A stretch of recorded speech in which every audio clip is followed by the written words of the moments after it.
2018. Southport, Nova Escócia. Uma pequena cidade costeira, onde a vida geralmente flui tranquilamente, e as únicas notícias que chegam aos jornais estão relacionadas com o tempo, eleições ou eventos escolares. Mas naquele dia de abril, a atenção de toda a cidade estava voltada para o salão da prefeitura. As pessoas se reuniram até na rua, em frente à entrada, ouvindo a transmissão por alto-falantes. Lá dentro, câmeras, jornalistas, flashes. As autoridades estavam atrás de uma longa mesa, sobre a qual havia pastas com o brasão da província e copos d'água. O ar estava tenso, como se algo importante estivesse prestes a acontecer. O chefe da polícia da cidade sobe ao pódio. Ele olha para o salão, faz uma pausa e pronuncia a frase que, num instante, muda a atmosfera. Há 5 anos, a nossa cidade perdeu Leah Brown. Hoje, nós a encontramos. Estas palavras são calmas, mas há algo nelas que faz todos congelarem. Por alguns segundos, nenhum único som. Até os flashes das câmeras param. Então, alguém sussurra baixinho, "O quê?" E o caos começa. Microfones se estendem para a frente, jornalistas se atropelam, alguém já está ligando para a redação. A notícia parece impossível. 5 anos antes, o desaparecimento de Leah tornou-se uma tragédia para toda Southport. Procuraram por ela durante semanas. Florestas, a costa, edifícios abandonados, tudo foi vasculhado. A cidade se uniu, mas nenhum vestígio foi encontrado. Com o tempo, a vida seguiu em frente. A família Brown foi passar um tempo com parentes, os centros de voluntários fecharam, os cartazes com a foto dela desbotaram ao sol. E, de repente, a declaração de que ela estava viva. O chefe de polícia continua. Fala de forma contida, sem emoção, como se entendesse quão frágil é esta notícia. Ele informa que a identidade foi confirmada, que Leah está sob a supervisão de especialistas e que o encontro com os pais já aconteceu. Detalhes? Nenhuns. Onde a encontraram, quem informou, o que motivou a verificação, tudo isso permanece sem resposta. Ele não reage às perguntas dos jornalistas. A coletiva de imprensa termina em menos de 3 minutos. Em apenas 1 hora, os canais de TV locais lançam edições de emergência. Nos noticiários, mostram imagens de arquivo de 2013. Filas de carros, patrulhas com holofotes, pessoas em coletes brilhantes, caminhando em linha, iluminando o chão com lanternas. A polícia com cães. Um helicóptero com visão térmica. Na tela, aquele mesmo cartaz com a inscrição "Desaparecida, Leah Brown", que na época estava em todos os postes da cidade. Nele, um rosto claro, um sorriso quase imperceptível. O apresentador diz em off: "Depois de 5 anos de silêncio, um milagre aconteceu." Em seguida, no ar, um breve trecho da delegacia de polícia. Uma sala pequena, cadeiras de plástico, paredes cinzentas, a luz padrão das lâmpadas no teto. No centro, Mark e Susan Brown. Eles estão sentados lado a lado, sem conversar. Vê-se como Susan aperta nervosamente as mãos. A porta se abre e uma garota entra na sala. Lentamente, com os olhos baixos. Alguns segundos de silêncio. Então, a mãe se levanta e dá um passo. O abraço, breve, mas contém tudo. Choque, incredulidade, alívio. A câmera registra o momento e imediatamente se afasta, como que lhes dando espaço pessoal. A gravação não tem som, apenas o farfalhar do microfone. Algumas horas depois, a família deixa o prédio. Na rua, dezenas de repórteres. Os flashes cegam, alguém grita o nome de Leah, alguém tenta fazer uma pergunta. Mark abre rapidamente a porta do carro, Susan entra primeiro, seguida por Leah. O carro parte. O carro se afasta lentamente, e mesmo quando desaparece na esquina, as câmeras continuam a filmar. À noite, os noticiários saem com manchetes como: Leah Brown voltou para casa. Polícia de Southport conclui um dos casos mais longos.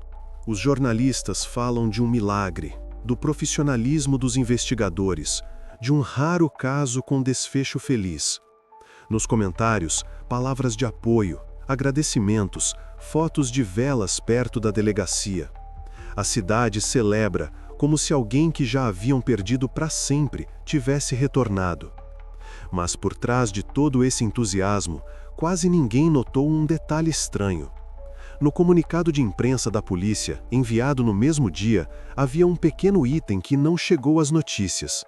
Na seção Identificação da pessoa, havia uma anotação: confirmado visualmente, aguardando resultados da análise de DNA. Para os jornalistas, isso parecia uma formalidade, um procedimento padrão. Mas para aqueles que acompanhavam o caso desde o início, essa frase logo se tornaria um sinal alarmante. Porque, algumas semanas depois, quando os resultados da análise chegassem, Southport entenderia. O que parecia um milagre poderia ser o início de uma história completamente diferente. Uma história onde cada detalhe dos anos passados começaria a adquirir um novo e muito mais sombrio significado. Ano de 2013. Southport, uma cidade onde a vida raramente apresenta surpresas. Um porto de pesca, ruas tranquilas, um supermercado perto da estrada, uma escola de 2 andares com paredes azuis. Um lugar onde todos se conhecem e rostos estranhos são lembrados instantaneamente. Era aqui que vivia a família Brown. Uma casa comum em um bairro residencial, cerca branca, gramado, um par de bordos velhos perto da estrada. Na caixa de correio, um adesivo com o sobrenome desbotado pelo sol. Leah era a única filha da família. Era descrita como calma, um pouco introvertida, mas muito atenta aos detalhes. Gostava de desenhar, principalmente animais e o mar. Em seu quarto, mais tarde, encontrariam uma pilha de álbuns cuidadosamente legendados e numerados. Na escola, os professores diziam que ela não era conflituosa, mantinha-se à parte, mas sempre fazia tudo perfeitamente. Ela não tinha amizades estranhas, nem episódios alarmantes no passado. Nenhuma razão que pudesse fazer alguém pensar que algo incomum pudesse acontecer com ela. Mark Brown, o pai, trabalhava como contador em uma empresa de transportes. Um homem quieto, pedante e pontual, que todas as manhãs saía de casa exatamente às 7h40. Susan, sua esposa, lecionava na escola local. Em Southport, todos a conheciam.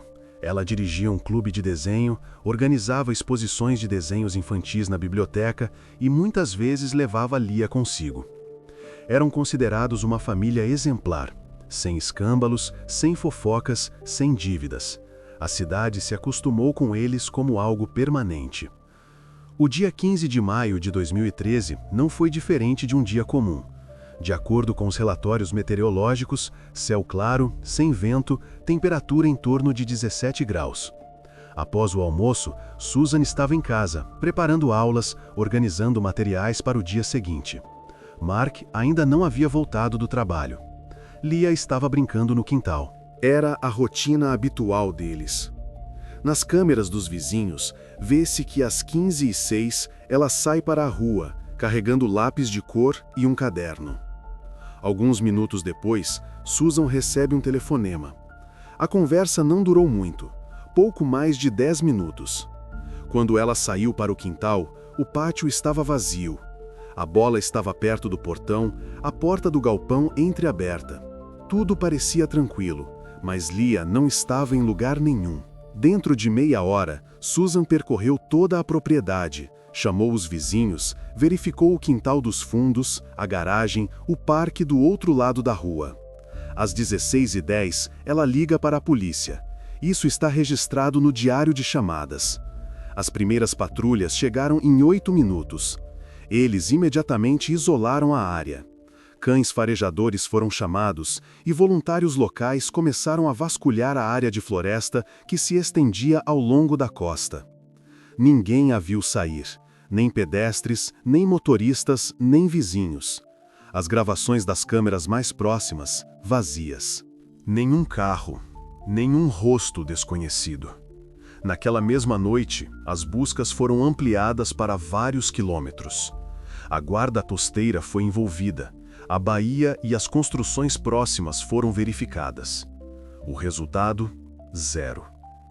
No dia seguinte, a polícia montou um posto de comando temporário perto da escola. As buscas continuaram dia e noite. Voluntários com câmeras térmicas, drones, até mesmo detetives particulares. 3 dias depois, mais de 100 pessoas estavam trabalhando no local. Verificaram tudo: poços, hangares velhos, porões, mas não encontraram nada. Nem objetos pessoais, nem pegadas, nem sinais de luta. Parecia que uma pessoa simplesmente havia desaparecido no ar.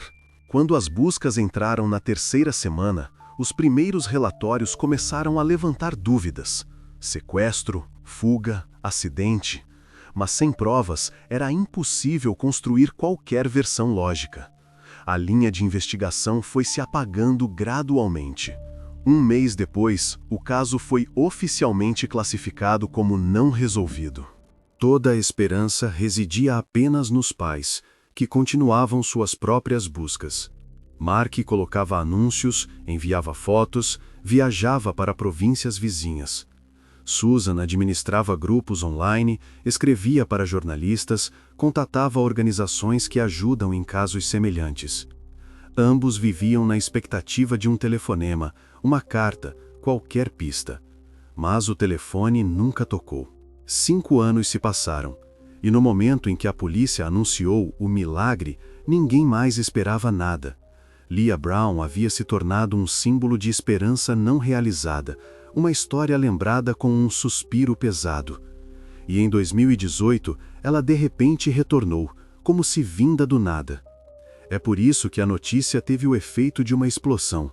Parecia que a própria realidade havia retrocedido. Mas se olharmos atentamente para a cronologia do desaparecimento, tudo parece limpo demais, liso demais, sem vestígios, sem testemunhas, sem explicações. E quando, algumas semanas depois, começarem a verificar os materiais do antigo caso, ficará claro. O mais estranho na história de Leah Brown não foi o seu retorno, mas o quão discretamente ela pôde desaparecer da primeira vez. 3 semanas após o desaparecimento, a delegacia de polícia de Southport recebe um telefonema. A voz do outro lado da linha é masculina, hesitante, como se a pessoa tivesse demorado a criar coragem para ligar. Ele diz que viu uma garota muito parecida com Leah Brown na companhia de um homem que trabalha na construção perto da estrada. Quase não há detalhes, mas a chamada é registrada e, no dia seguinte, a polícia verifica o endereço. Este momento se torna o primeiro ponto de virada no caso. Até então, tudo estava estagnado. As buscas não deram resultado, não havia testemunhas. A chamada parecia uma fraca esperança, mas foi ela que tirou a investigação do estado de espera para uma fase ativa. O nome do homem com quem Leah teria sido vista é rapidamente identificado. Arthur Finch, de 45 anos. Finch era conhecido localmente por pequenos delitos. Trabalhava como substituto, ajudava com consertos de equipamentos, fazia bicos como trabalhador braçal. Morava nos arredores da cidade, em um trailer estacionado em um antigo pátio de caminhoneiros. Na cidade, era considerado um excêntrico, recluso, mas não perigoso. No passado, tinha condenações por roubo de ferramentas e tentativa de venda de peças roubadas. Cumpriu uma curta pena, depois voltou e viveu tranquilamente. A polícia sabia dele, mas não demonstrava interesse. Quando os policiais chegam ao pátio, ele não tenta se esconder. Pelo contrário, sai ao encontro deles. Diz calmamente que não viu ninguém, não sequestrou ninguém, que tudo é um erro. Ele parece confuso, mas não assustado. É interrogado no local, depois convidado para a delegacia. Finch concorda. No interrogatório, repete a mesma coisa. Ele não tem nenhuma relação com o desaparecimento. Afirma que naquele dia estava no trabalho, o que o capataz pode confirmar. Os investigadores verificam o álibi. É parcialmente confirmado. De fato, Finch trabalhou na construção na primeira metade do dia. Mas depois do almoço, segundo ele, saiu para buscar ferramentas e só voltou à noite. Esse intervalo de várias horas permanece incerto. Para a investigação, é uma janela de oportunidade. Um dia depois, o trailer é revistado. Dentro, tudo típico: móveis velhos, ferramentas, louça, algumas roupas. Não há provas diretas. Nem objetos pessoais de Leah, nem vestígios que pudessem indicar sua presença. Mas em seu caminhão, estacionado ao lado, os peritos encontram uma minúscula fibra de cor azul. À primeira vista, um achado insignificante. No entanto, a análise mostra: sua estrutura e composição correspondem ao material da jaqueta que Leah usava no dia do desaparecimento. Essa correspondência não é 100%, mas próxima o suficiente para despertar interesse. Para a polícia, é a primeira pista material em todo o tempo de investigação. A imprensa fica sabendo do achado quase imediatamente. Nos noticiários surge a manchete: suspeito encontrado. O nome de Finch se torna conhecido em toda a província.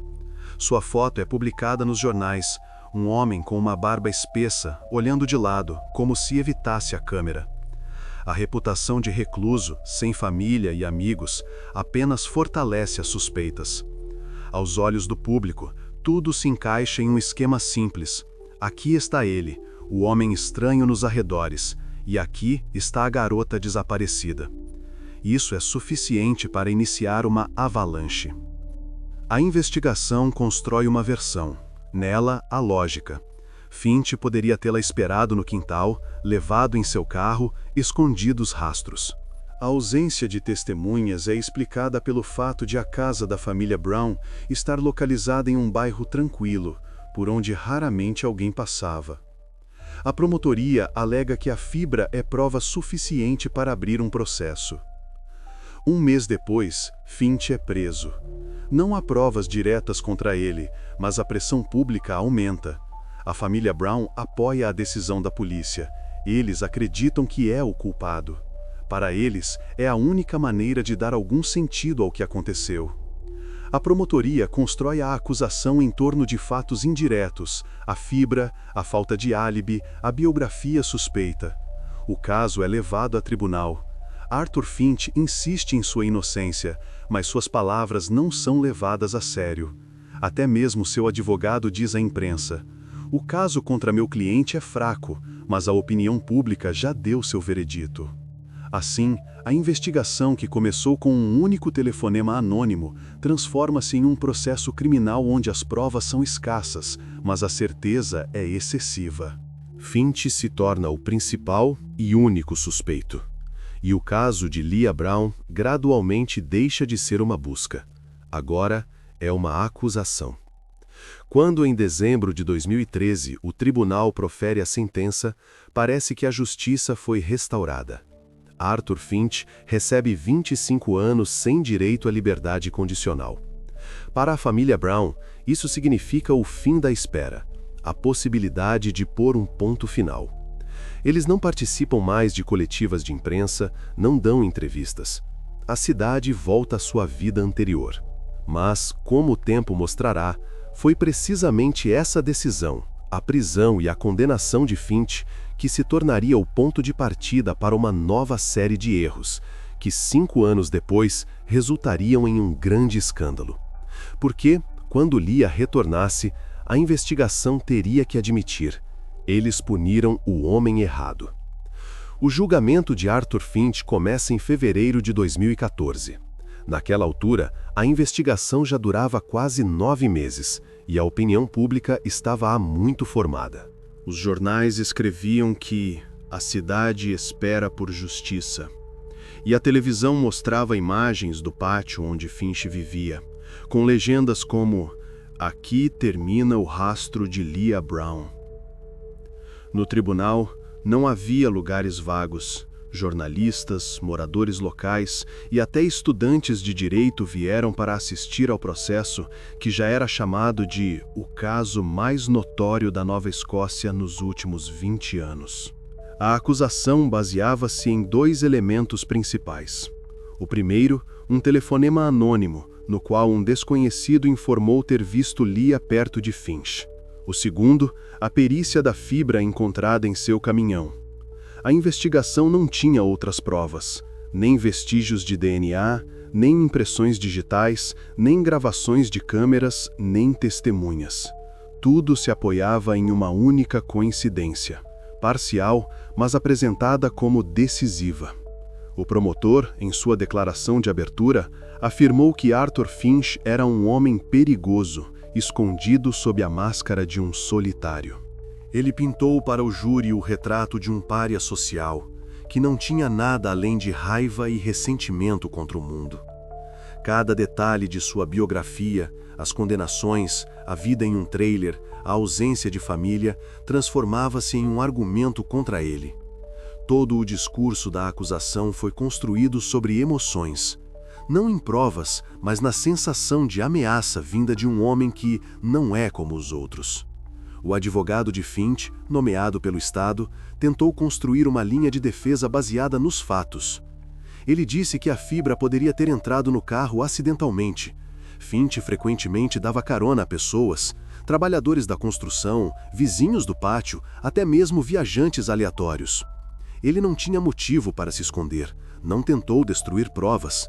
Tudo o que encontraram com ele foi um único pedaço de tecido que, em tipo, correspondia à jaqueta. Não pelo padrão, não pela composição do corante, mas apenas pelas características gerais. Mas no tribunal, esses argumentos soaram fracos. A atmosfera pública estava no limite. Os repórteres publicavam matérias com manchetes como "O Predador de Southport" e "Caso quase resolvido". As pessoas nos corredores do tribunal discutiam não o andamento do processo, mas a punição. Para todos, era uma questão de princípio. A cidade esperava um final, não a verdade. Quando a perita criminal é chamada ao tribunal, a atenção do público atinge o auge. É uma mulher de meia-idade, com óculos elegantes e uma voz firme.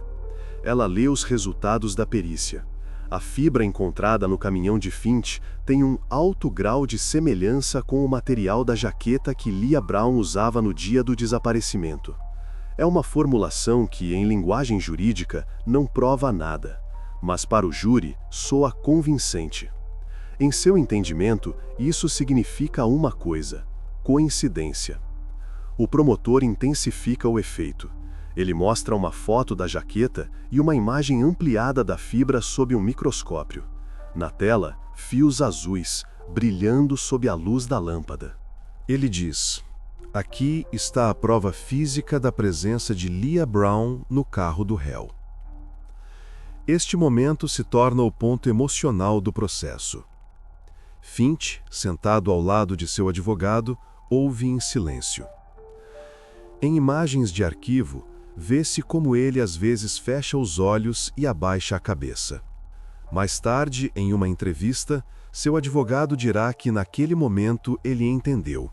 O caso já estava decidido. A apresentação da defesa ocorre tranquilamente, sem frases de efeito, apenas argumentos. Mas no contexto da pressão emocional que vinha do salão, eles não causam impressão. Mesmo quando o advogado diz que durante a busca não foi encontrada nenhuma prova direta, o juiz o interrompe, exigindo que não repita a mesma coisa.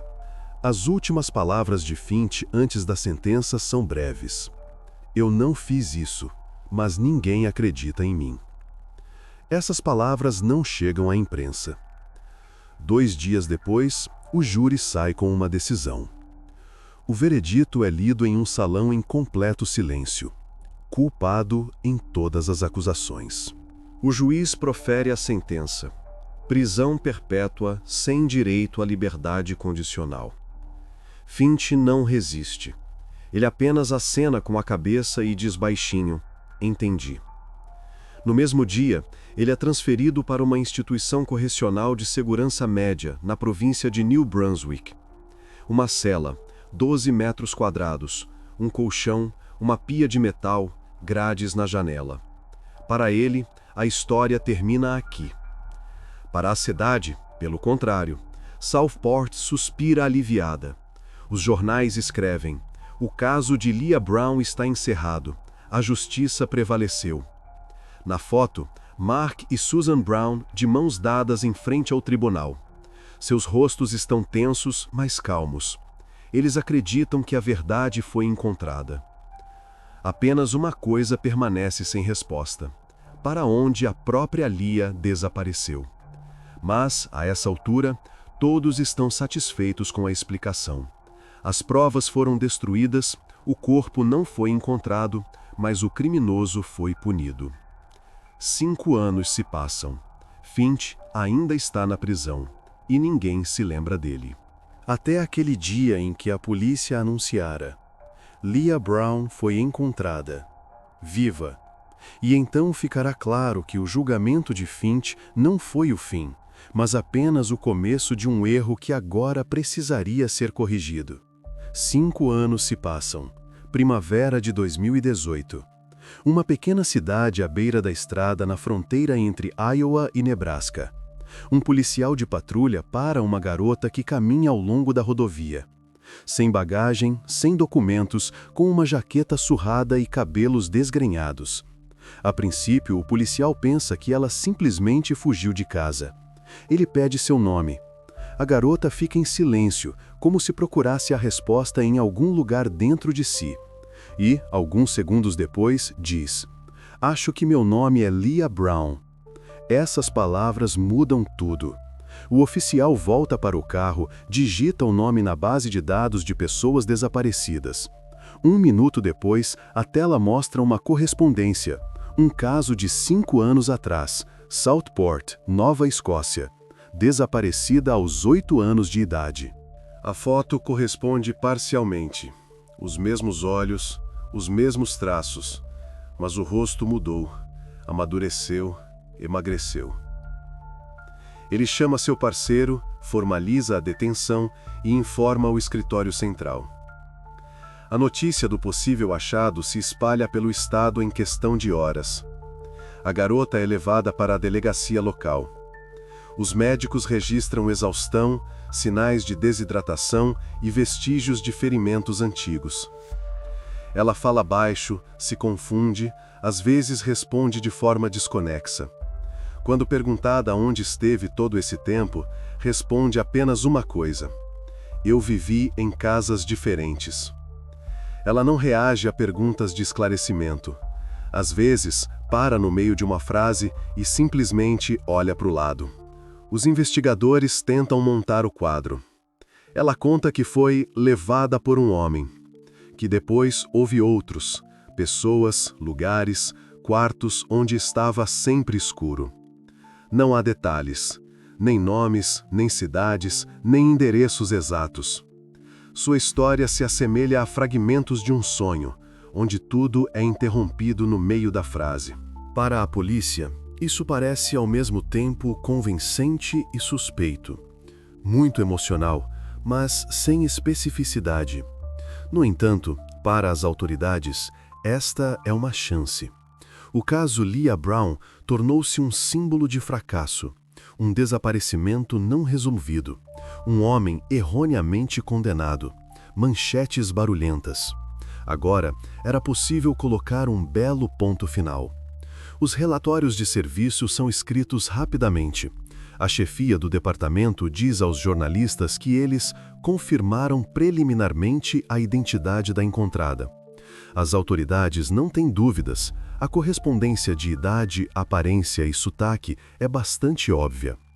Os psicólogos que participam do interrogatório explicam seu comportamento como trauma. Dizem que a perda de memória e a fala confusa são reações normais após um longo período de isolamento. Ninguém insiste em novos interrogatórios.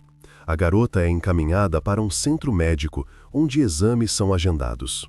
Em vídeos da época, ela é vista sentada em um quarto de hospital, envolta em um cobertor, com os olhos constantemente baixos. Ela diz que não quer ser fotografada. Para confirmar a identidade, é necessária uma análise de DNA. Uma amostra é coletada, um simples esfregaço bucal. O material é enviado para o laboratório de Southport, o mesmo onde a fibra do caminhão de Finch foi examinada.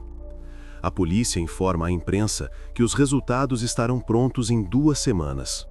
Enquanto as verificações estão em andamento, os jornalistas já a chamam de retornada para casa. Fotos com o rosto borrado são publicadas nos noticiários, e na televisão são exibidas imagens de arquivo das buscas de 2013. Os apresentadores dizem: uma história na qual ninguém mais acreditava teve um final feliz. Em Southport, flores aparecem novamente na casa da família Brown. As pessoas deixam bilhetes com palavras de apoio. Mas dentro do próprio departamento, reina a cautela. Alguns funcionários que trabalharam no caso anteriormente têm dúvidas. Em sua opinião, a garota fala de forma muito genérica, e seu comportamento às vezes parece ensaiado. No entanto, o comando decide não prolongar o processo. É importante para eles mostrar resultados, restaurar a confiança dos cidadãos e fechar uma história antiga que permaneceu aberta por muito tempo. Enquanto as amostras de DNA são enviadas pelo correio interno, em Southport começam os preparativos para o retorno de Leah. Uma declaração é preparada para a imprensa, um encontro é organizado para a família. Ninguém na época suspeita que justamente essa análise, realizada em regime de urgência, se tornará o ponto-chave nos eventos subsequentes. O tubo de ensaio com a etiqueta Brown L é enviado para o laboratório no início de maio. 10 dias depois, uma resposta chega de Southport, a confirmação do parentesco. E no momento em que os policiais informam Mark e Susan Brown que sua filha está viva, ninguém sequer percebe que a análise foi assinada por um especialista diferente, não aquele que realizou a verificação 5 anos antes. Parece uma formalidade, mas é a partir dela que começará a cadeia de erros que fará com que o antigo caso volte a assombrá-los. Quando a amostra chega ao laboratório de Southport, tudo acontece mais rápido do que o normal. Em casos como este, a análise de DNA leva semanas, a amostra passa por vários níveis de verificação, é comparada com dados de arquivo e processada por vários departamentos. Mas desta vez, o caso recebe status prioritário. O diretor do laboratório, Dr. Harold Matthews, assume pessoalmente o controle. Ele explica de forma simples: o caso é de grande repercussão, a opinião pública aguarda um resultado, e não podemos nos dar ao luxo de mais um fracasso. Matthews é um homem com uma reputação impecável. Mais de 20 anos em criminalística, professor na universidade local, participante de programas federais de genética forense. Em seu escritório, há certificados, diplomas e cartas de agradecimento. Para os jornalistas, ele é um símbolo de profissionalismo. Por isso, quando ele diz que cuidará pessoalmente do caso, ninguém duvida que tudo será feito perfeitamente. Mas o ritmo com que o processo começa a avançar levanta questões entre alguns funcionários. A amostra foi entregue à noite e já na manhã seguinte foi registrada como processada. E 48 horas depois, um relatório pronto aparece. Para o sistema interno, isso é quase um recorde. Geralmente, esses prazos só ocorrem com uma ordem direta de cima. Oficialmente, os documentos indicam que a aceleração foi coordenada com o Departamento de Justiça. No dia em que a conclusão chega, ela é imediatamente entregue ao chefe de polícia de Southport, Coronel Daniel Hayes. Na cópia do relatório, o emblema do laboratório e um carimbo. O texto é curto. A probabilidade de parentesco entre as amostras biológicas de Leah Brown e Mark e Susan Brown é de 99,9%. A conclusão confirma o vínculo familiar. Para o sistema, isso é suficiente. Este único documento transforma uma garota desconhecida de Iowa na oficialmente encontrada Leah Brown. A promotoria confirma os resultados. A administração local prepara um comunicado de imprensa. No mesmo dia, o jornal da cidade sai com a manchete: Leah voltou para casa. 5 anos de espera terminaram. No vídeo da coletiva de imprensa, o chefe de polícia sorri. Ao lado dele, representantes do departamento e da família. A mãe de Leah chora, o pai fica ao lado, em silêncio. Tudo parece o final de uma longa história, onde a verdade finalmente prevaleceu. Ninguém leu o relatório atentamente. Ninguém faz perguntas sobre os prazos, sobre quem realizou a análise e por que as assinaturas no documento não estão na sequência usual. Quando o caso é enviado para o arquivo, é apenas uma formalidade. A pasta grossa com a etiqueta "Fechado, Leah Brown" é colocada na prateleira ao lado de outras. Mas no arquivo, como muitas vezes acontece, só quem está acostumado a ver detalhes pode notar algo. Um jovem funcionário, chamado Derek Larson, arquiva as cópias no sistema. Ele não participa de investigações, seu trabalho é verificar a numeração das páginas e a presença de assinaturas. Naquele dia, ele fica até mais tarde e percebe um pequeno detalhe. No relatório do laboratório, falta a assinatura de um dos técnicos, aquele que deveria ter confirmado a realização da análise. Formalmente, não é um erro. O documento é autenticado com um carimbo e a assinatura do diretor, mas o procedimento foi violado. Derek anota isso a lápis na margem e, seguindo as instruções, deixa um bilhete para o chefe do arquivo. Em condições normais, isso não teria chamado a atenção. Mas, devido à notoriedade do caso, até mesmo uma falha tão pequena parece embaraçosa. Pela manhã, Derek entrega o relatório ao seu supervisor imediato, o Sr. Harrison. Ele examina a página, franze a testa e diz: Ok, vamos enviar uma solicitação para que tudo esteja em conformidade. Não gostaria que alguém fuçasse nos papéis mais tarde. Ele escreve uma breve carta de serviço para o laboratório, pedindo para esclarecer quem exatamente realizou a análise e por que não assinou o documento. Essa solicitação é enviada ao laboratório no mesmo dia. Para todos os outros, é apenas uma pequena correção burocrática, uma verificação de rotina. Mas é justamente essa linha, esclarecer o executor, que se torna o primeiro fio que em breve começará a puxar todo o novelo.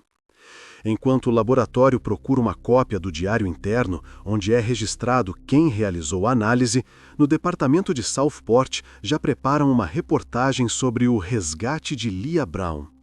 Câmeras, correspondentes, ensaios antes da transmissão, tudo é montado como um evento de mídia. E a carta do arquivo, nesse meio tempo, está na pasta de e-mail geral, marcada como baixa prioridade. Mas, alguns dias depois, essa solicitação cairá na mesa de um novo técnico que acabou de ser contratado pelo laboratório. Ele abrirá o diário interno e verá que, na coluna do executor, está de fato indicado outro nome, não o que está no relatório. Essa inconsistência, à primeira vista pequena, se tornará o primeiro sinal oficial de que algo não se encaixa no caso de Leah Brown. Assim, uma pequena nota administrativa se transforma no ponto de partida, no momento exato a partir do qual toda a versão cuidadosamente construída do retorno da desaparecida começará a desmoronar. Quando o memorando de serviço sobre a assinatura faltante chega ao diretor do laboratório, tudo parece seguir o procedimento padrão. Mas, em poucas horas, fica claro que esta não é uma situação comum. O diretor do laboratório, Dr. Matthews, chama o chefe do departamento de documentação ao seu escritório e, em seguida, o próprio funcionário, Derek Larson. A conversa ocorre a portas fechadas, sem testemunhas, mas o som das vozes é audível até no corredor. No início, Matthews fala calmamente. Pede uma explicação sobre por que Larson levantou a questão da assinatura se o documento estava autenticado com um carimbo. Mas, em certo ponto, seu tom muda. Torna-se ríspido, quase irritado. Ele acusa o funcionário de excesso de zelo e de tentar criar um problema onde não existe. Para um erro burocrático comum, tal reação parece excessiva. Ninguém levanta a voz por causa de uma assinatura ausente, a menos que, por trás dessa assinatura, se esconda algo maior. Larson tenta se justificar, diz que apenas seguiu o regulamento, como indicado nas instruções. Mas Matthews o interrompe e diz uma frase que mais tarde lhe parecerá particularmente estranha. É melhor não mexer em alguns casos se você não entende como o sistema funciona. Depois disso, ele pessoalmente pega o relatório original, diz que verificará tudo ele mesmo e pede que não se envolva mais com o assunto. Quando a porta se fecha atrás dele, Derek fica no escritório com um sentimento de ansiedade. Ele é jovem, inexperiente, mas não é tolo. Ele vê como os chefes costumam se comportar quando se trata de rotina. E sabe, desta vez, a reação foi anormalmente nervosa. Como se sua pequena observação tivesse tocado em algo que não deveria ser tocado. À noite, ele volta ao arquivo. Oficialmente para terminar um relatório sobre outro caso. Extraoficialmente para verificar se restaram cópias dos documentos originais no sistema. E vê que o relatório já foi retirado. Na base de dados digital, em seu lugar há uma linha vazia com a anotação atualizando. Larson percebe que, se ele ficar em silêncio agora, o documento pode simplesmente desaparecer. Ele pega o telefone, abre uma cópia de segurança do e-mail para onde costumavam chegar todos os documentos recebidos e tira uma foto da tela. Na foto, tudo é visível: a data, o número do caso, a ausência da assinatura, o nome do executor e o carimbo do laboratório. A partir deste momento, ele não é mais apenas um funcionário, mas uma pessoa que tem uma prova capaz de desencadear uma avalanche. Ele não sabe exatamente o que está acontecendo, mas seu instinto lhe diz: há uma falsificação no relatório. Nos dias seguintes, ele vive como se estivesse em um barril de pólvora. No trabalho, tenta não chamar a atenção. Matthews passa por ele sem cumprimentar. Os colegas fingem não notar nada. Várias vezes, pessoas do Departamento de Recursos Humanos se aproximam dele. Perguntam se está tudo bem, se ele não gostaria de ser transferido. Parece uma dica sutil: não atrapalhe. Ele pondera sobre o que fazer. Ir à polícia é assustador. Se o caso envolve falsificação no próprio laboratório, recorrer àqueles que colaboram com ele é inútil. Além disso, ele assinou um acordo de não divulgação. Qualquer vazamento de dados pode resultar em demissão e processo criminal. À noite, ele encontra o site de uma organização sem fins lucrativos que lida com erros judiciais. É uma pequena iniciativa de advogados, jornalistas e ex-investigadores que trabalham com casos onde os direitos dos condenados podem ter sido violados. Ele escreve um breve e-mail. Tem uma cópia de um documento que pode ter sido falsificado. Está relacionado ao caso de Leah Brown. A resposta chega 2 dias depois.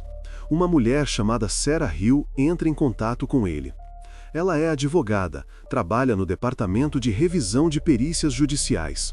Ela fala de forma calma e confiante. Pede que ele envie a cópia do documento, promete confidencialidade e diz que, se você estiver certo, isso será importante. Larson hesita por um longo tempo, mas finalmente envia o arquivo. Depois disso, pela primeira vez em semanas, ele dorme tranquilamente. Ele não sabe que sua mensagem em breve chegará às mãos de uma equipe que há muito tempo procura os menores vestígios de erros em casos antigos. Essa transferência de documentos se torna um ponto de virada. Sem que o sistema perceba, surge um observador externo, uma organização que não tem subordinação nem medo de perder o cargo. Para eles, um erro na assinatura não é uma ninharia, mas um possível sinal de manipulação dos resultados da análise. A partir desse momento, a história deixa de ser um assunto interno do laboratório. Ela vem a público. E pela primeira vez em 5 anos, alguém não ligado à polícia ou à promotoria obtém um documento que pode destruir a versão oficial do retorno de Leah Brown. Quando os advogados da organização Projeto Reabilitação recebem a digitalização do relatório do laboratório de Southport, eles inicialmente pensam que é um caso comum de negligência. Ausência de assinatura, desrespeito ao regulamento, talvez apenas pressa ou erro humano.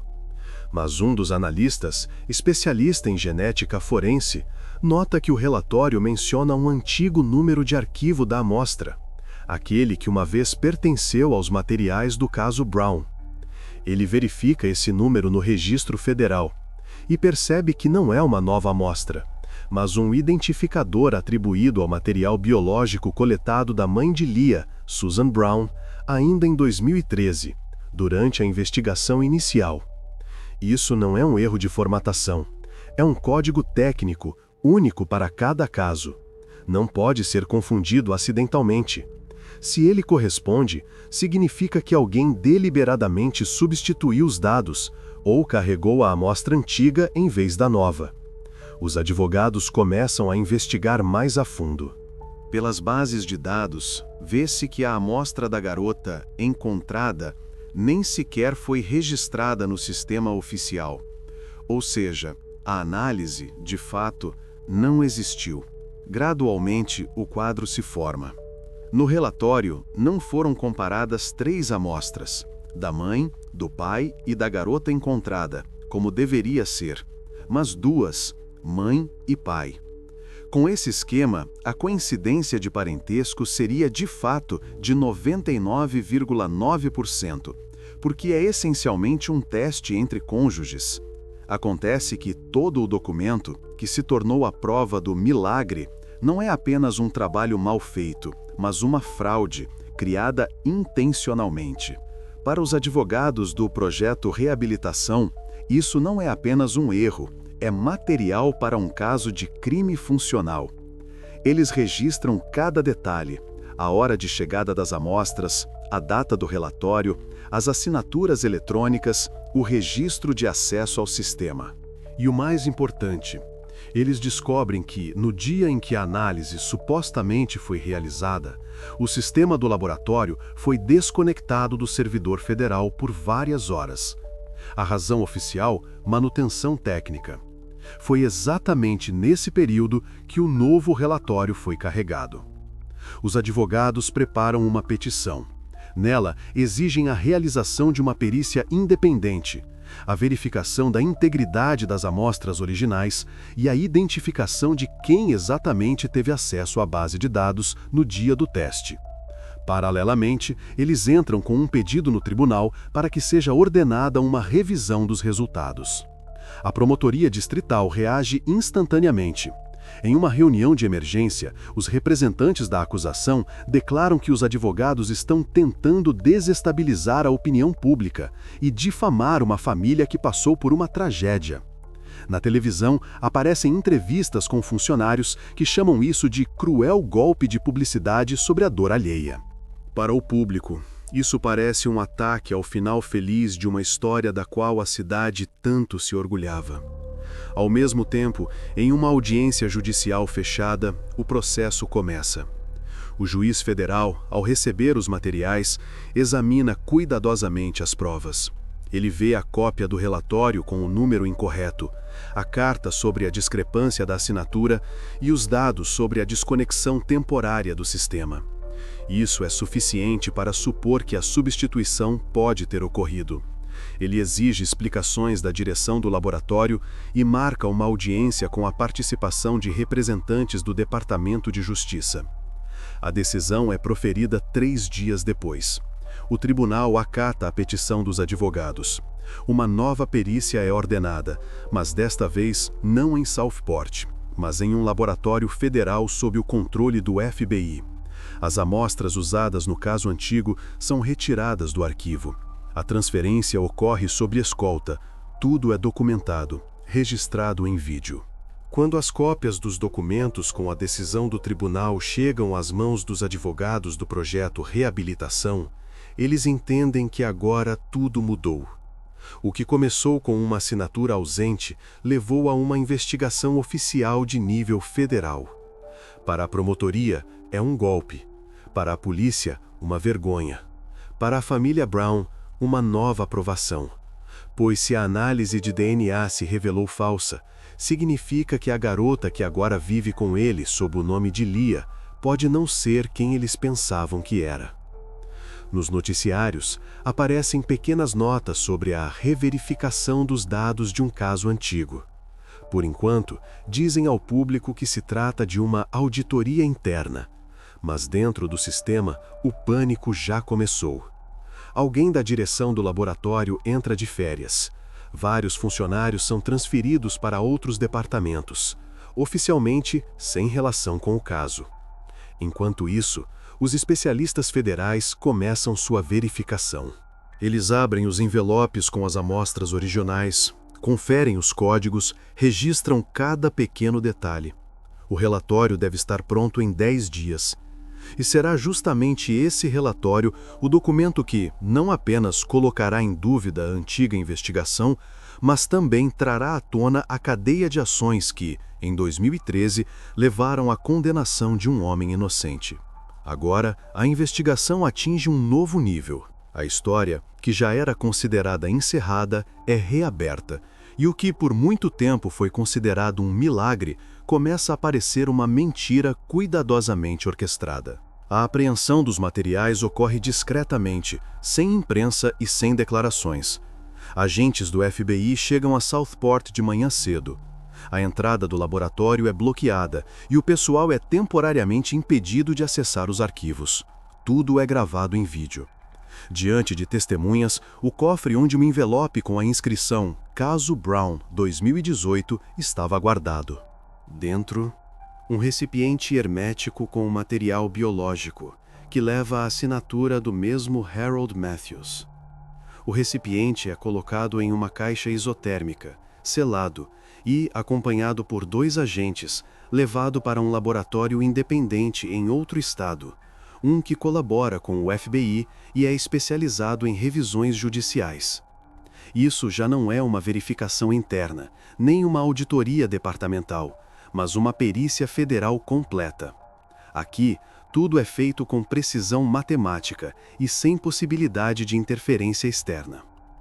Durante vários dias, os funcionários do laboratório registram o material, realizam uma inspeção visual, verificam as assinaturas e os códigos de arquivo. No processo, eles notam um detalhe curioso. A embalagem havia sido aberta e selada novamente, mas não há registros oficiais disso. Esta é a primeira confirmação de que o material já havia sido manipulado. A análise começa. A pesquisa leva quase uma semana. Cada procedimento é duplicado por um perito independente e cada resultado é inserido no sistema 2 vezes. Amostras de controle de DNA de Mark e Susan Brown, os pais, são coletadas. Tudo segue o protocolo, sem margem para erro. E então, no 9º dia, o laboratório envia o relatório. O resultado, chocante. Não há correspondência de perfil genético. A probabilidade de parentesco biológico entre os indivíduos testados é de 0%. Nenhum dos marcadores que definem o vínculo familiar corresponde. Isso significa que a garota que todos chamavam de Leah Brown não tem nenhuma relação com a família Brown. O relatório é enviado diretamente ao Tribunal Federal, com cópias para o Departamento de Justiça e para a Promotoria. Agora, não se trata mais de um simples erro, é uma falsificação de provas em um processo criminal. No mesmo dia, o juízo assina uma ordem para o início de uma investigação federal. Tudo é colocado sob controle. O laboratório de Southport, o arquivo da polícia, a correspondência entre a promotoria local e o departamento, documentos financeiros, atas de reuniões de serviço. O FBI abre um caso por falsificação de provas e obstrução da justiça. O nome do Dr. Matthews aparece no centro da investigação. Ele é chamado para depor, mas se recusa a comentar, alegando o conselho de seu advogado. Em seguida, 2 funcionários do laboratório que realizaram os testes em 2018 também se tornam suspeitos.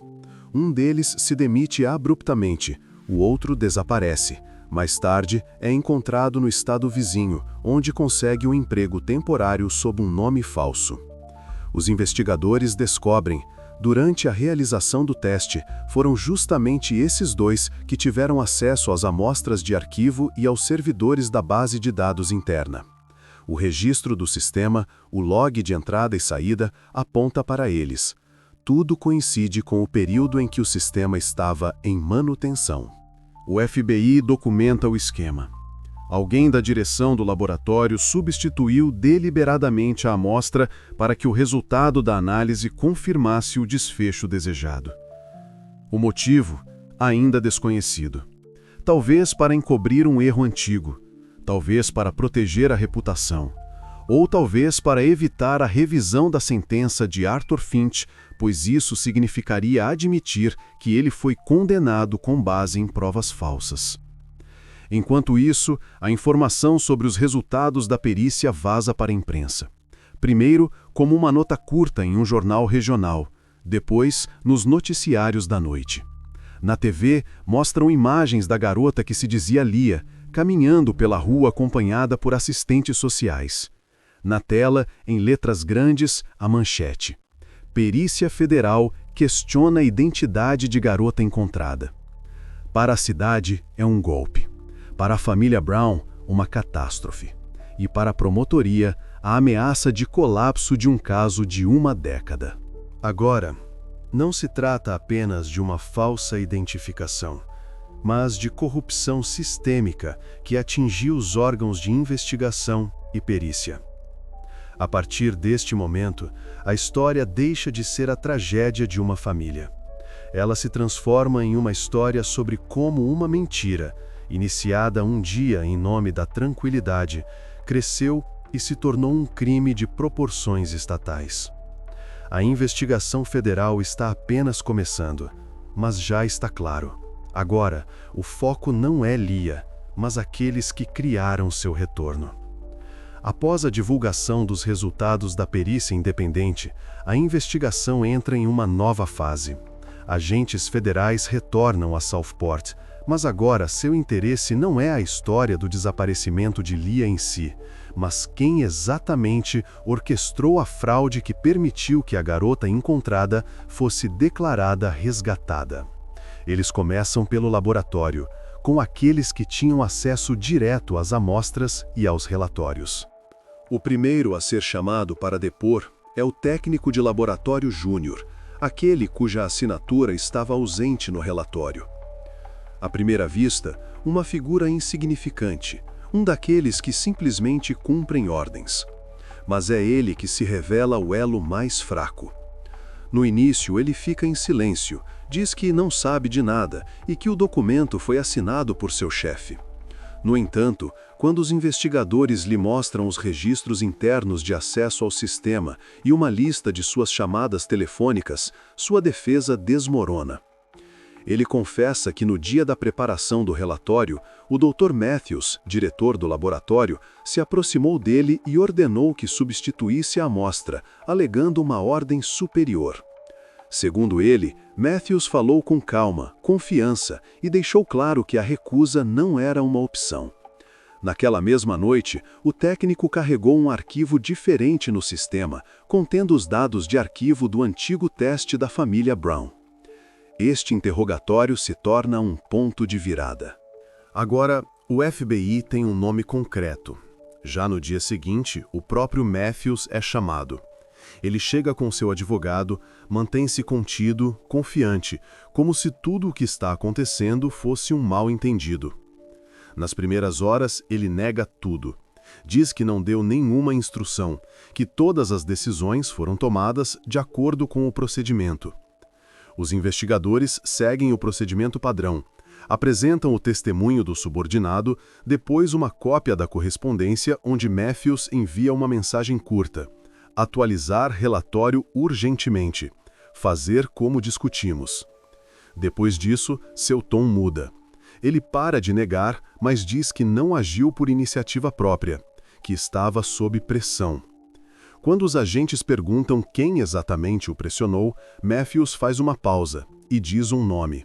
detetive Daniel Reed, que liderou a investigação do desaparecimento de Leah Brown em 2013. Segundo Matthews, foi Reed quem pessoalmente foi ao laboratório no dia em que a nova amostra chegou e insistiu para que o resultado fosse sem incertezas. Ele não exigiu uma fraude direta, mas deixou claro que não deveria haver dúvidas. Reed é chamado para depor. A essa altura, ele já é o vice-chefe do Departamento de Investigação Criminal do Distrito. Nos últimos anos, ele teve uma carreira meteórica, promoção, prêmios, entrevistas na mídia. Ele era o rosto de uma investigação bem-sucedida.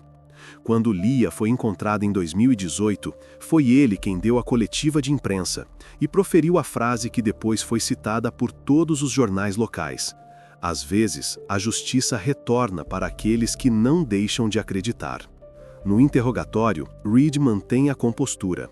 Ele declara que nunca interferiu no trabalho do laboratório e que quaisquer ações de seus subordinados foram um erro local. Mas os investigadores já têm um documento que indica que foi ele quem supervisionou a revisão dos casos relacionados ao desaparecimento de Leah Brown e assinou pessoalmente a ordem de cooperação com o laboratório de Southport. Quando o FBI começa a analisar seu dossiê de serviço, um quadro claro emerge. Após o fechamento bem-sucedido do caso em 2018, Reed recebeu uma promoção, um bônus e uma transferência para o escritório distrital. Sua carreira dependia de uma única história, aquela em que um homem inocente foi considerado culpado e anos depois, a desaparecida foi encontrada. Se na época ficasse provado que a garota não era a verdadeira e os resultados da perícia eram falsos, tudo o que ele construiu desmoronaria em um único dia. Para Reed, admitir o erro era o mesmo que admitir sua própria culpa. Em seu histórico, constava a linha "resolveu um caso de grande repercussão". Destrua isso e toda a sua ascensão profissional se tornaria uma farsa. Ele entendia muito bem que qualquer revisão colocaria um fim não apenas nele, mas também naqueles que o promoveram.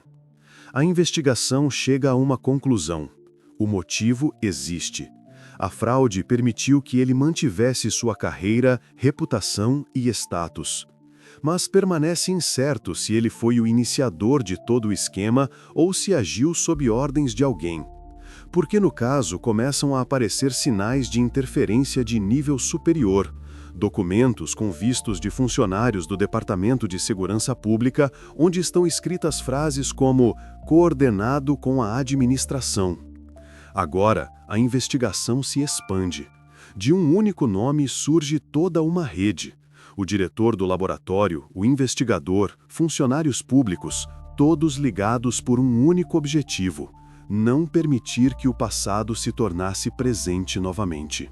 E enquanto o FBI examina os arquivos antigos, fica claro, há ainda outra camada nesta história, uma em que não se trata mais de Leah Brown, mas do próprio sistema, que decidiu que era mais fácil forjar a verdade do que admitir um erro.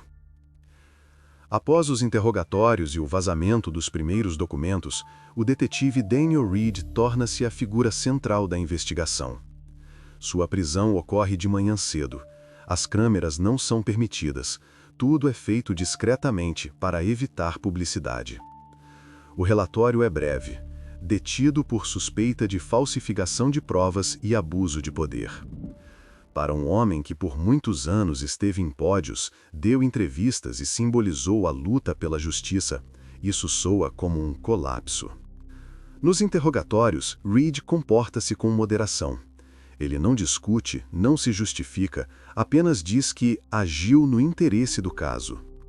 Quando os investigadores tentam descobrir quem deu as ordens para a substituição dos materiais, ele se cala. Sua frase se repete quase literalmente. Eu não quebrei o sistema. Eu o protegi. Essa resposta é alarmante. Ele não diz, sou inocente. Ele diz, fui leal. O FBI decide procurar outras formas de pressão. Os agentes examinam seus relatórios financeiros, movimentações bancárias, histórico de compras grandes. E então, Após algumas horas de análise, surge o primeiro rastro real. Nos relatórios, consta o pagamento de um grande empréstimo hipotecário, uma quantia equivalente a quase 3 de seus salários anuais. A data da transferência coincide com o período logo após o julgamento de Arthur Finch. A fonte desse dinheiro é listada como um empréstimo privado, sem indicação de nome. O rastreamento bancário mostra que os fundos vieram através de uma conta de fachada de uma empresa ligada a um fundo jurídico que financiou a campanha eleitoral do promotor distrital. Formalmente, legal. Na prática, um esquema pelo qual qualquer coisa pode passar. Os investigadores vão mais longe. Eles verificam e-mails, relatórios de serviço, contatos. Descobre-se que, naquele período, Reed se comunicava frequentemente com os assistentes do promotor distrital. Eram eles que coordenavam a interação entre a polícia, o laboratório e a imprensa. Reed não era apenas um detetive, ele era o rosto da campanha. Seu nome aparecia em comunicados de imprensa oficiais e até em banners de campanha. O caso Brown foi resolvido graças à perseverança do detetive Reed. Agora fica claro que não se trata de um erro pessoal, mas de um elo em um sistema. Quando Leah desapareceu em 2013, a investigação estava difícil, sem resultados, e foi então que a promotoria viu no caso uma oportunidade. Southport era uma cidade cansada, onde a confiança nas autoridades estava diminuindo. E as eleições locais se aproximavam. Para o promotor distrital William Clayton, uma resolução de grande repercussão era uma chance de recuperar o controle sobre o distrito. Tudo o que era necessário: um suspeito, um motivo e uma prova. Arthur Finch se encaixava perfeitamente. Um solitário, sem família, com uma biografia estranha. Uma figura conveniente para a televisão. E quando o caso foi a julgamento, foi Clayton o primeiro a apresentar a versão de sua culpa. O processo judicial foi transmitido pelos canais de TV locais e o público acompanhou cada sessão. Após a sentença, a popularidade de Clayton quase dobrou. Alguns meses depois, ele venceu as eleições com o slogan "Eu trouxe a ordem de volta a Southport". Quando, em 2018, apareceu a garota que se dizia Leah, a situação tornou-se ainda mais vantajosa. Seu retorno se transformou em prova da eficácia do sistema. O criminoso foi punido, a vítima foi salva, a família se reuniu. Para Clayton foi um presente do destino. Sua plataforma de carreira se fortaleceu. Agora ele não era apenas vitorioso no passado, ele havia restaurado a justiça. Foi então que Reed voltou a ficar em evidência. Ele é indicado para uma promoção distrital. Recebe o prêmio por mérito. Seu nome é mencionado em relatórios federais. Tudo parecia perfeito, até que a história do DNA veio à tona. Agora, a investigação tem o quadro completo. Depois que os resultados da perícia poderiam ter colocado em dúvida o caso antigo, Reed não apenas encobriu a fraude, ele se tornou seu organizador. E Matthews, o diretor do laboratório, foi apenas o executor. Em troca, Reed recebeu apoio de cima. Dívidas parcialmente perdoadas, promoção e a garantia de que sua carreira permaneceria intacta. O FBI formula a conclusão: Reed agiu no interesse da promotoria. A fraude não o protegia pessoalmente, mas sim o sistema político construído sobre este caso. Ele se tornou parte de um esquema em que cada figura conhecia seu papel. Um trocou a análise, outro fechou os olhos, um terceiro declarou isso uma vitória. Enquanto o detetive está na cela de isolamento, os agentes passam para o próximo nível, o promotor distrital Clayton. Seu nome já aparece nos relatórios financeiros. E agora, a investigação se transforma de uma história sobre um crime para uma história sobre poder, onde a verdade custava mais do que qualquer mentira. No dia marcado, o promotor distrital William Clayton é levado ao escritório do FBI em Washington. Ele não chega algemado, mas sob escolta. Do lado de fora, dezenas de jornalistas que estão de plantão desde o início da manhã. Clayton caminha reto, Costas eretas, olhar frio. Sem confusão, sem medo, apenas a confiança de um homem que esteve no poder por tempo demais para acreditar que esse poder poderia acabar. Na sala, 2 investigadores. Um anota, o outro faz perguntas. Clayton se senta, coloca as mãos na mesa, faz uma breve observação. Demoraram para chegar até aqui. Espero que tenham algo além de boatos. Ele sabe que cada palavra está sendo gravada e imediatamente constrói sua linha de defesa. Tudo, diz ele, é um ataque político, uma tentativa de manchar a reputação de um homem que alcançou resultados reais. Os investigadores ouvem em silêncio, eles não o interrompem, deixam-no falar. Ele lista suas conquistas, vitórias, casos de grande repercussão. Tudo isso soa como um comunicado de imprensa, mas a cada frase a tensão em sua voz aumenta. Ele fala sobre justiça, mas evita pronunciar sobrenomes, nem Finch, nem Reed, nem Matthews. A primeira meia hora de interrogatório é inútil. Clayton nega tudo. Qualquer acusação de pressão sobre a investigação é absurda, segundo ele. Ele insiste que a promotoria não interfere em perícias nem dá ordens diretas à polícia. Os investigadores registram seu depoimento e passam para a próxima fase. Eles pegam documentos, não fotos, não gravações, mas originais. O primeiro, a transcrição do depoimento do diretor do laboratório. O segundo, a confissão do detetive Reed. Ambos os documentos são autenticados, cada um com assinaturas. O investigador lê um trecho onde Reed diz diretamente: "A decisão sobre a nova perícia não foi minha. A ordem veio do escritório do promotor distrital." Clayton ouve e sorri. Diz que não vai comentar frases tiradas de contexto, que qualquer subordinado sob pressão da investigação está disposto a dizer qualquer coisa. Seu rosto está calmo, mas pequenos gestos mostram que ele está desconfortável. Ele pega um copo d'água, toma um gole e pela primeira vez evita o contato visual. Os investigadores não pressionam, eles lhe dão tempo. Em seguida, colocam um novo documento na mesa. Um memorando de serviço escrito pelo detetive Reed em 2013. Na folha, um breve relatório. No caso Brown, não há provas suficientes para uma acusação. Recomendo prolongar o período de investigação. Abaixo, uma anotação manuscrita. Continuar o desenvolvimento. O resultado é necessário até o final do mês. Assinatura: W. Clayton. A sala fica em silêncio. Clayton pega a folha, olha para ela por um longo tempo. Recusa-se a reconhecer a assinatura. Depois exige uma perícia grafológica. Mas um dos investigadores responde calmamente que a perícia já foi realizada e confirma a autenticidade. Neste momento, a confiança de Clayton começa a vacilar. Ele entende que o interrogatório não é mais sobre opiniões, mas sobre fatos. O investigador faz uma pergunta direta. Ele sabia que a investigação não tinha provas diretas contra Arthur Finch? Clayton não responde.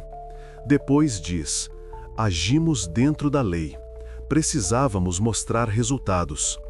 Essas palavras soam como uma confissão, embora formalmente não o sejam. Os investigadores continuam a linha.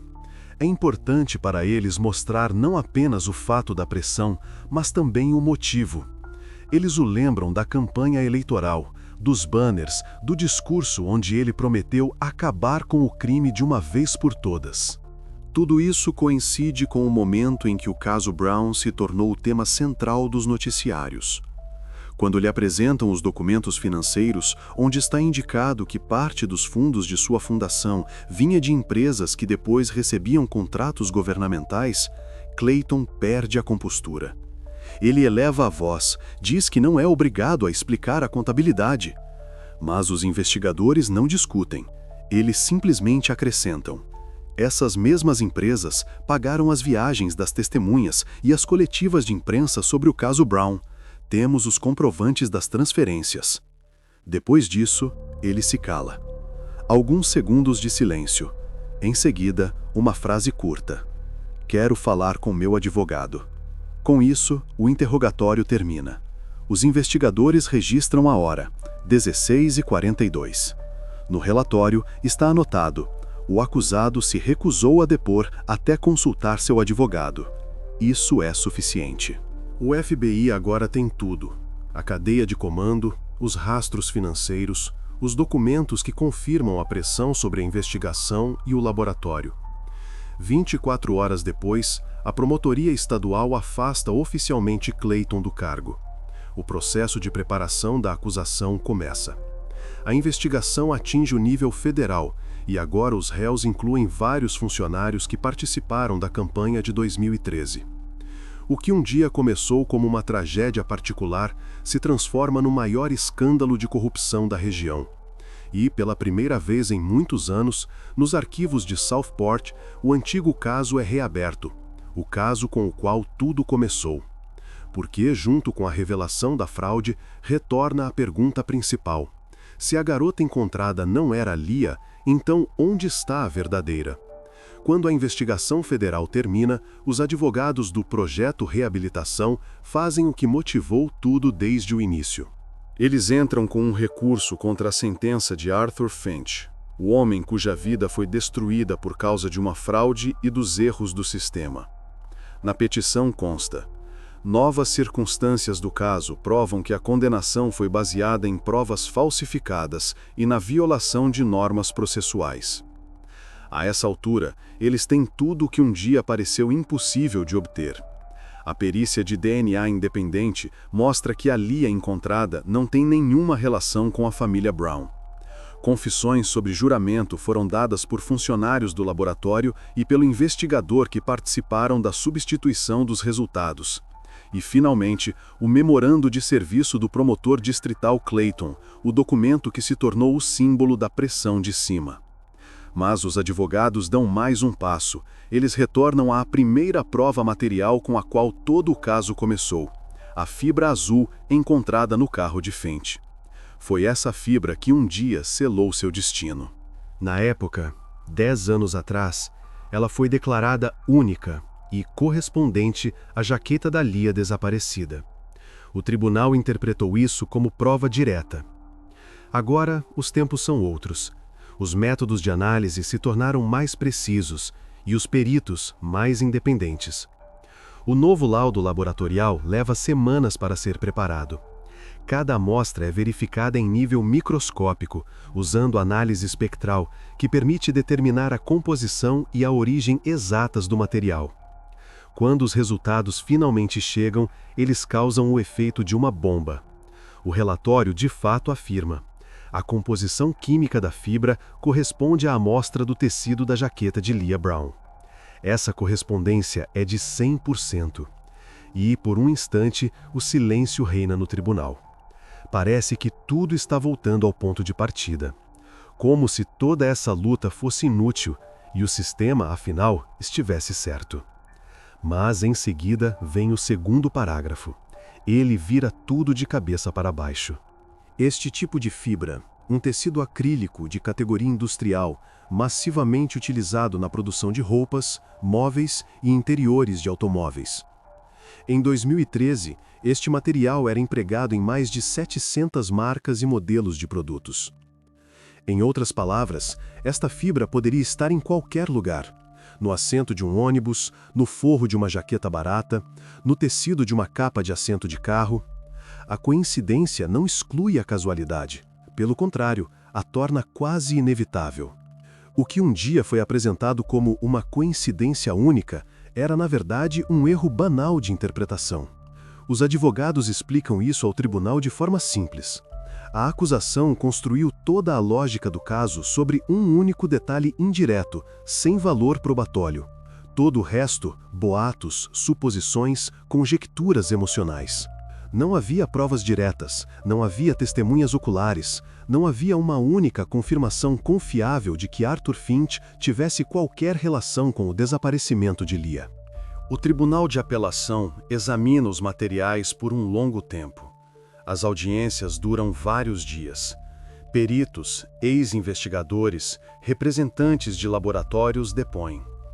Cada um deles confirma a mesma coisa. O caso foi conduzido com irregularidades, as perícias com fraude e o próprio processo sob pressão da promotoria. A decisão é anunciada no final do dia. O tribunal reconhece que a sentença condenatória foi baseada em provas não confiáveis e a anula. Arthur Finch é oficialmente reabilitado. Após mais de 10 anos de prisão, seu nome é limpo. Quando o advogado sai para falar com a imprensa, há um alvoroço, flashes de câmeras, microfones. Ele diz apenas uma frase: "Provamos que a verdade não é o que é conveniente para o poder, mas o que resiste ao teste do tempo."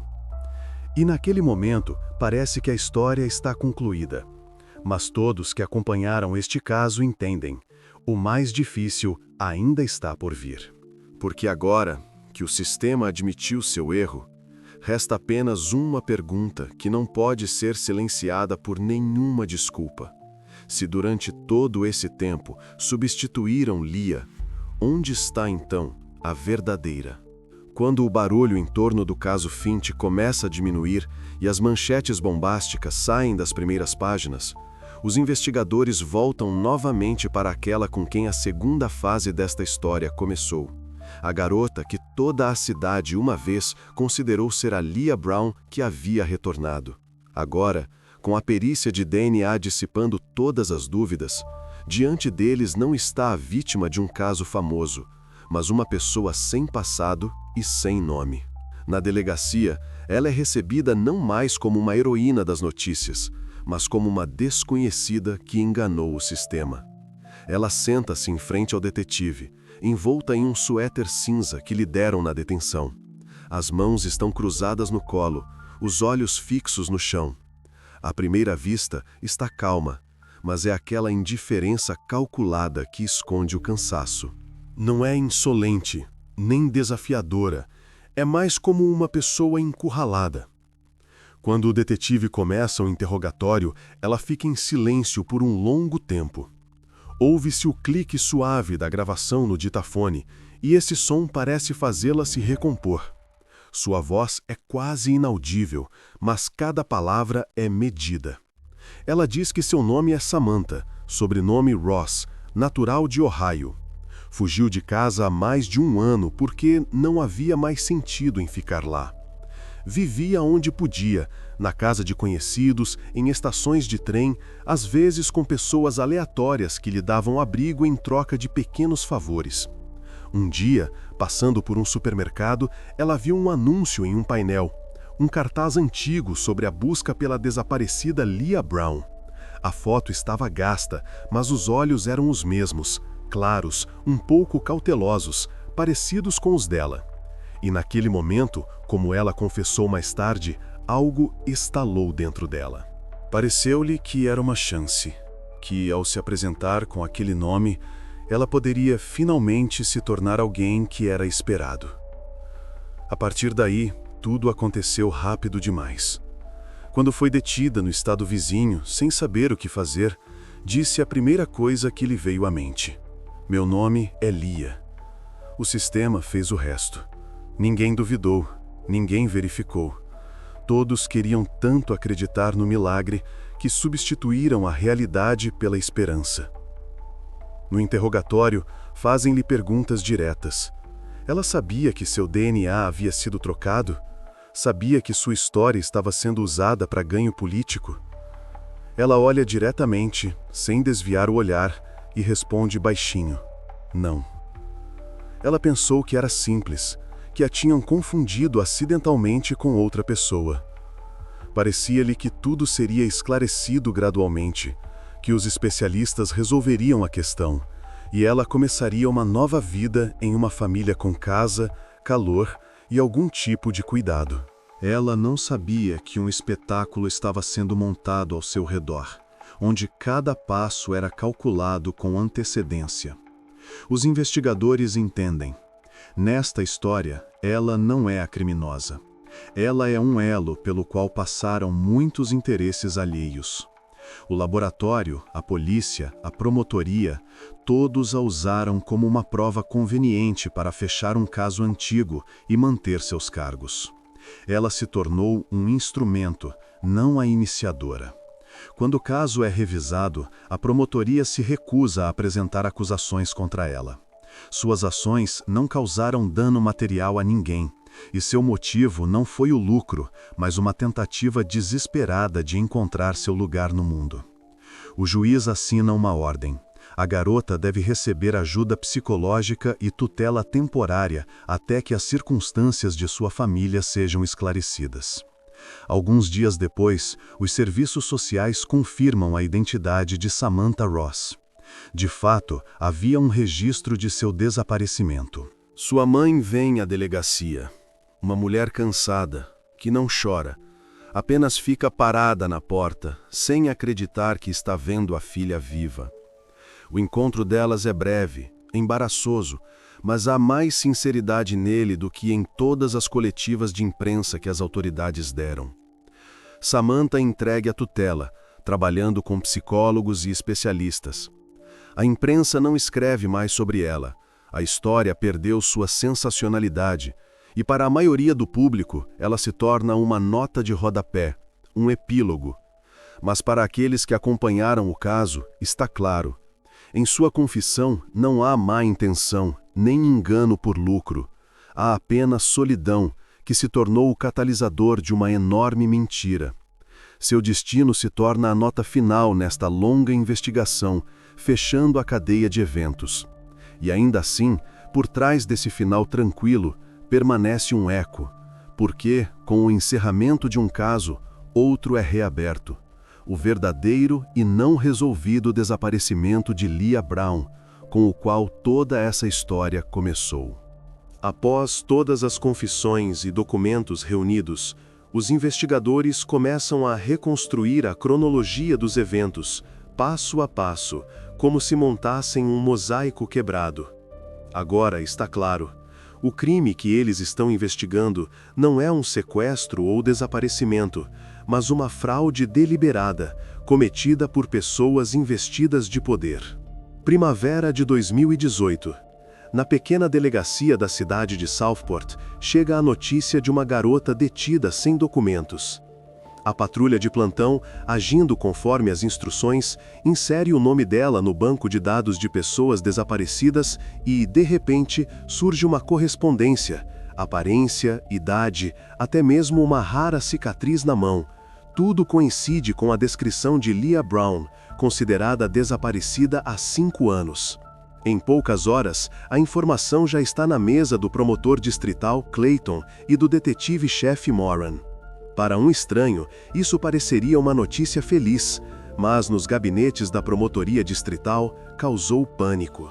Pois se essa garota fosse realmente Leah, tudo em que suas carreiras se basearam, a prisão de Finch, a acusação de grande repercussão, a vitória nas eleições, se transformaria em um castelo de cartas. Qualquer dúvida sobre a culpa provada de Finch colocaria todo o sistema em risco. De acordo com depoimentos de testemunhas, a conversa entre o promotor e o detetive ocorreu naquela mesma noite, a portas fechadas. A mensagem foi curta. Não podemos permitir que a história se inverta. Faça com que seja ela. Essa frase se tornaria mais tarde a chave nos autos do processo. Não deixava margem para interpretações. A partir daí, tudo se desenrolou rapidamente. O detetive Moran se encontra com o diretor do laboratório de criminalística, Thomas Lang, um homem com uma reputação impecável e um temperamento tranquilo. Ele não gostava de conflitos e entendia que resistir a uma ordem da promotoria era perigoso. Disseram-lhe diretamente. Era preciso confirmar o parentesco entre a garota e a família Brown. Sem investigações, sem demoras. Lá de cima esperam o relatório, foi a formulação. Lang chama o técnico de laboratório Júnior, o mesmo cuja assinatura mais tarde desapareceria do documento final. A ordem é curta: substituir uma das amostras de DNA na análise. Nenhuma explicação, apenas faça. E ele faz. O resultado é um relatório com uma correspondência de quase 100%. A assinatura de Lang está na última página e o documento sobe na hierarquia. O promotor revisa pessoalmente o relatório antes que ele seja enviado à imprensa. O papel com o selo oficial torna-se não apenas uma prova, mas um símbolo da ressurreição de Leah. Este papel é mostrado aos pais sem lhes dar um segundo para duvidar. E para encobrir quaisquer discrepâncias na aparência e no comportamento da garota, introduzem uma explicação oficial: amnésia pós-traumática. Uma palavra forte, por trás da qual se podem esconder quaisquer inconsistências, hábitos esquecidos, maneiras estranhas, até mesmo o não reconhecimento de entes queridos. A mãe de Leah chora e abraça a filha encontrada. O pai fica em silêncio, mas seu olhar está inquieto. Mais tarde, ele confessará que já sentia que algo estava errado, mas ao lado estavam o promotor, jornalistas, policiais, pessoas oficiais demais para se permitir duvidar. Enquanto isso, a mídia recebe um comunicado de imprensa, redigido pelo Departamento de Relações Públicas. Nele, formulações precisas, escolhidas com cuidado cirúrgico. O milagre do retorno. Uma história que inspira esperança. As redações a abraçam instantaneamente. Câmeras, entrevistas, artigos entusiasmados, e a cidade de Southport se torna novamente um símbolo de justiça que prevaleceu após anos. Sob esse alvoroço, o sistema respira aliviado. Todos os participantes da conspiração fingem que nada de incomum aconteceu. Os documentos são arquivados. Os relatórios são entregues. O promotor recebe outra promoção e o detetive um prêmio. Cada um deles se tranquiliza com o pensamento de que tudo foi feito para o bem, que ninguém seria prejudicado por essa mentira. Mas a verdade, como se viu, foi apenas adiada. A substituição não apenas salvou os cargos de alguns, ela apagou completamente a linha entre investigação e espetáculo. E agora, quando os investigadores reconstroem esse cenário, fica evidente: a mentira foi construída com tanta maestria que até mesmo aqueles que a criaram acreditaram nela. Esta reconstrução revelou a última faceta da história. Agora, o caso de Leah Brown deixou de ser apenas um erro judicial. Tornou-se um espelho no qual se reflete todo o sistema, desde os executores honestos até aqueles que habilmente guiam as mãos de outros. E essa descoberta se torna a ponte para a próxima fase, a investigação de para onde, de fato, a verdadeira Leah desapareceu.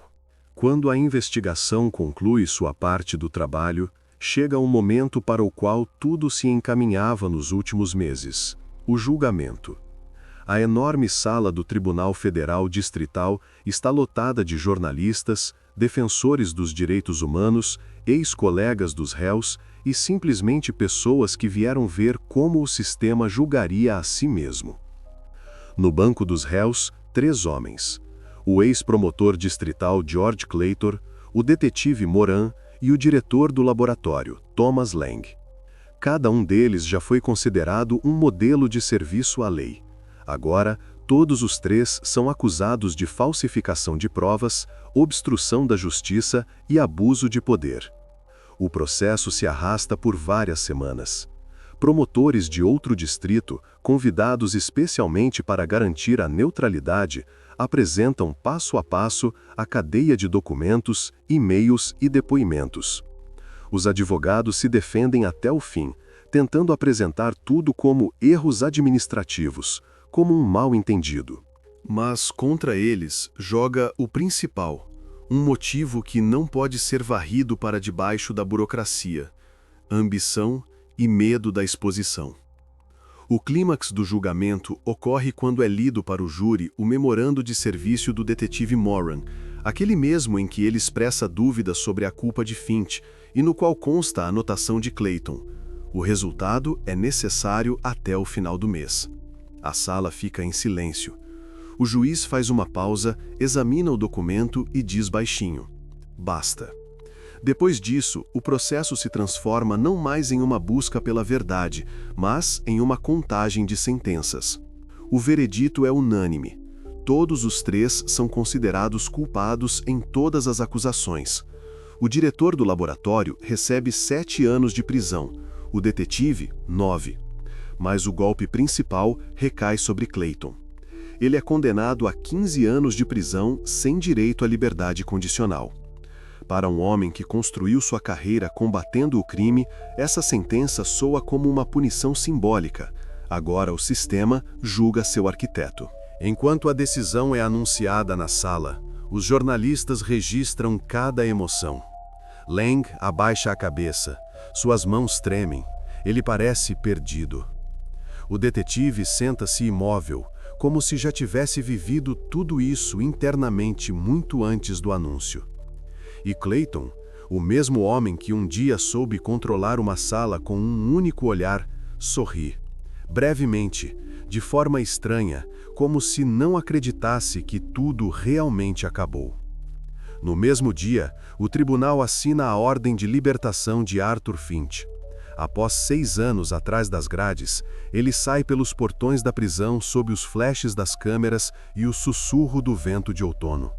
Ele não diz uma palavra, apenas para diante dos jornalistas, olha diretamente para a lente e diz baixinho: "Agora eu só quero silêncio." Esta é a única frase sua que entrará em todas as reportagens. Uma semana depois, o Estado pede-lhe desculpas oficialmente pelo erro judicial. Finch recebe uma indenização, vários milhões de dólares.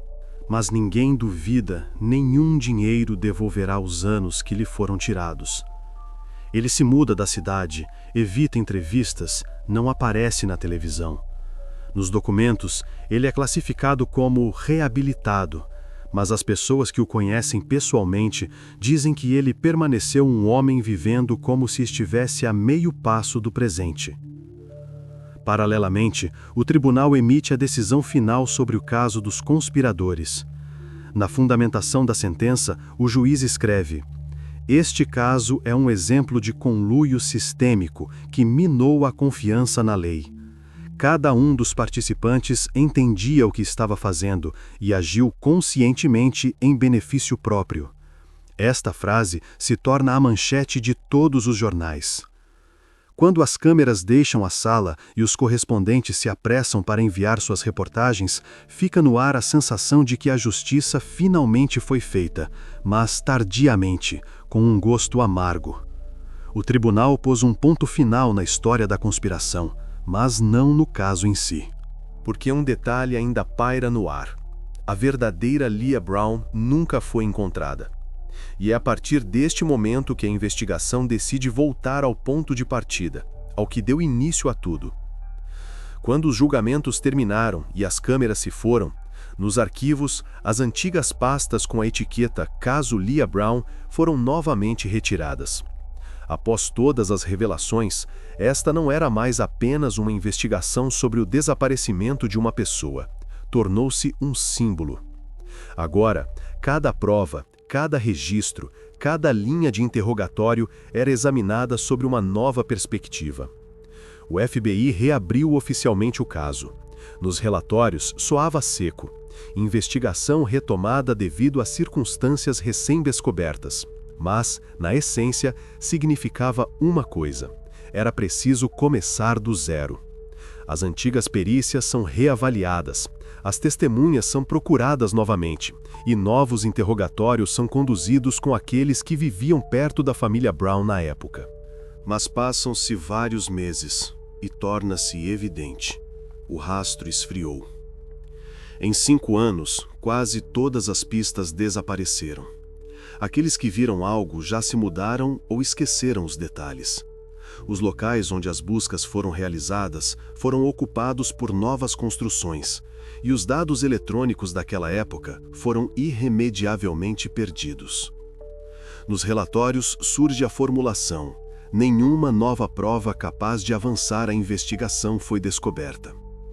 Isso não significa que o caso foi encerrado. Pelo contrário, ele permanece aberto, mas em um estado de suspensão. Ele é levado adiante apenas por aqueles que não podem desistir. Em primeiro lugar, a mãe de Leah.